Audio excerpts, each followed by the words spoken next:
I want to talk about gain twist. Is there a benefit to gain twist? But before I talk about gain twist, I want to ask you this question. When you set up let's call it a straight twist, let's say a 9 twist barrel, Mm-hmm. how consistent is the twist for the length of the barrel? Is that something that can vary? With different methods of rifling, yes. Cut rifling, it gives you the most uniform, the most consistent twist. And I'm going to say it's not debatable. The button rifling, for example, if the button, what I would call, hit a hard spot or soft spot in a steel, that could slow down the twist of the button. It could speed back up. But now you have a non-uniform twist. I've seen button barrels where the twist, if it started out at 8, they actually ended up at 8 3/4 at the muzzle. You definitely you don't want a negative twist. A negative twist is always going to work against you. So twist uniformity is big. I've gotten inspection reports from like Lake City and stuff, and they've actually measured the barrel length. We can't do this because we don't have the equipment for it, but they actually measure the barrel, and they can measure every 1,000th of an inch of the length of the barrel.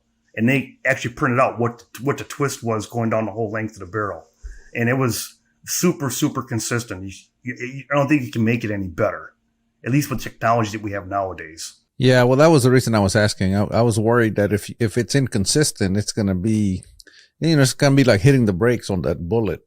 It's going to give it that jerky action going down the barrel, which is probably not a good thing for it.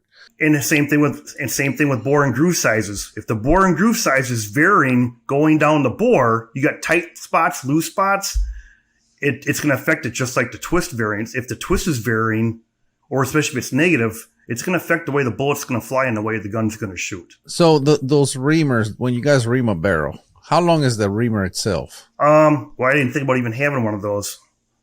This ain't a reamer right here. It's a nylon bore brush. But just for a rough example, the bore reamer is probably a little bit shorter than that, the part that's actually reaming the barrel. I don't know if you can see that right there. But yeah, the bore reamer is not very long. It's probably a little bit shorter than that.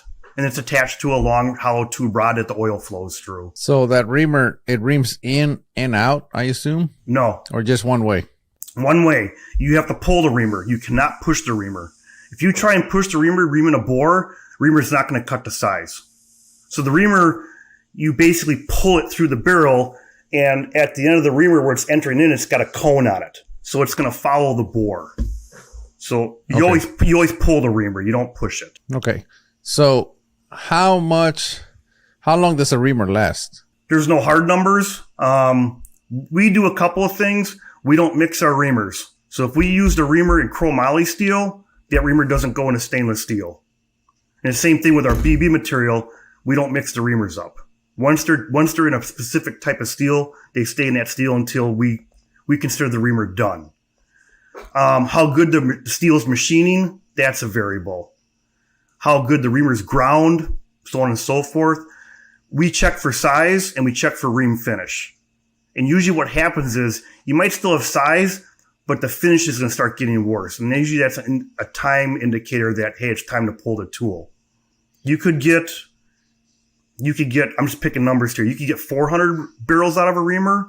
You could get 800. You could get 3. Something weird could happen. Reamer breaks for some reason. But generally you get a few hundred barrels out of a reamer.